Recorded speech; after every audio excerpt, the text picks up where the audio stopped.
Hey guys, it's Raven Tactical here. We're going to do our first, I believe, rifle review. And we're going to kind of talk about the old classic, the SKS, right? This used to be kind of like the go-to patriot rifle. Militia groups had them. Homesteaders bought them. A lot of people bought these because they were cheap. Cheap. You could get them for 90 bucks. In fact, my very first one was from an old gun dealer who had a stack of them in boxes, 20 high. And I got one back in the day. It wasn't this one. And they were cheap. The ammunition was cheap, and you had quite a gun for 100 bucks, and 1,000 rounds of ammunition for 100 bucks. So for 200 bucks, you had a kind of a fighting rifle that worked, and they're fairly accurate. If you were to say, in my opinion, the standard for the Army M16, M4, is between 4 and 6 MOA at 100 yards. That's standard. That's within this capabilities. I wouldn't say it's, once you get punch it out a little further, you do lose a little bit. Cartridge, the 7.62 by 3.9, in my opinion, is not the greatest for what people want it to be. People kind of want these rifles to be more. So the 7.62 by 3.9 is kind of like our 5.56. Under 100, under 300 meters, it's pretty efficient. I mean, as far as like inside of 100 meters, yeah, there's a little bit more energy behind it because it's a heavier caliber, right? But under 300 meters, they're pretty effective as far as range. Once you start pushing beyond 300 into 3.9, you wind up kind of getting, it's out of steam, in my opinion. It runs out of steam, it starts getting pushed around by the wind, you start seeing quite a bit of accuracy problems, and it's dropping hard. As far as dropping hard, I mean, if this was a ballistic arc, once you get past 300, it's starting to crash. Can you lob rounds in and can you get past there? Sure. That's where kind of go the max effective range. I would say I'd give it, if you're good with decent ammunition and it's more of a general target area, 500 meters you could probably hit. I watched the 9-hole guys do it, and they were able to hit 500 meters out. It wasn't necessarily what I would say a clean run for them. It did take them a bit to find it, right? So 500 meters is effective once you kind of find your holdovers, but they did have problems with the wind. The wind was knocking around quite a bit. Realistically, I'd say inside of 300 is probably more where you're going to be for human-sized targets. And for deer too, I'd say deer, because that's what I used this year for, was deer rifle. I'm going to jump into the pros and cons, right? So, pro, it's not an AK, and it's not scary, right? So, not that I don't like the AK, I like AKs. But to the people who are afraid of guns and are fearful of the assault rifle concept or the black rifles are scary, this looks like dad's hunting rifle to them. This looks like a normal rifle, a safe rifle, even though it shoots the same thing as an AK, right? Excuse me. So it's not scary to things. So in that light, if you had, let's say, an assault weapons ban, technically, and maybe, this might not be on it. I'm not saying that we should be thrilled that it's not on it, but I'm saying this might be the rifle you have to use, for hunting, or when basically if things did get banned, this might be safe to be using outside your house or at the gun range. This might be the safe rifle. As far as what I would think it is, for deer hunting, or the place I went hunting was a lot of wooded area. So scope rifles, like a scope 30-06, was very useless in a big wooded area. So it works as a brush gun, in my opinion. It makes a very efficient brush gun, or if you were hog hunting or deer hunting, it's pretty effective. Like, the iron sights in an open area work. Speaking of sights, I did put sights suck in the con. NATO sights are very good, they're intuitive, and they're designed to be marksman sights. These are Russian sights, or con-block sights, and they're really made for conscripts. They're not very good. You have kind of this notch set up in here. And while they work, I find it kind of difficult at night to use them, or in a low light situation. They do make better things. They do make a little bright replacement here that you can put in there. And you can put in there tech sight, which I don't have.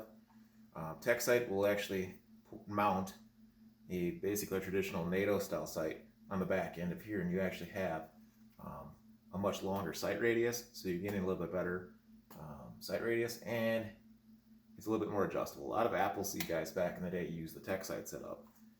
A couple tools I would say that you would want for an SKS beyond the cleaning kit is the sight pusher tool. So the sight pusher tool has the option so that you can put in here, there's a notch, so you can actually move up and down on your sight post to raise it for elevation. And it also has the ability to come on the side and push this sight post forward and back to adjust for windage. Very cool. I don't think they cost that much back in the day. Some modifications because the capacity on these things suck.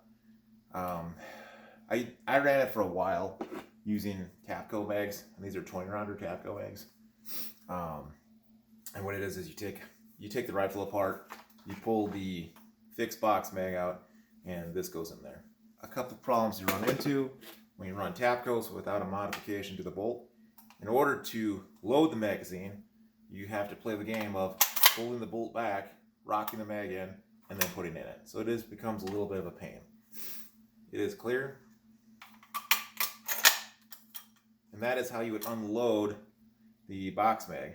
You just flip this little detent, all the ammunition falls out. As far as things like the weight, I mean, if you're comparing this to an AK, this technically weighs a little more. Do I think it's necessarily going to be crucial? No. A couple things that you're going to notice. Countries that made them, so there's more than this. If you go to SKS boards, which I think I got banned from them, there's three main ones: Russia, China, and Yugoslavia. Chinese and Russians both have chromoly barrels, which in my opinion help you last the barrels a little longer since a lot of the ammunition is corrosive. Yugos, you get the weird grenade launcher option. Up here, or I think it's up here, there's basically a way, what it does, it shuts the rifle off into basically from semi to single shot.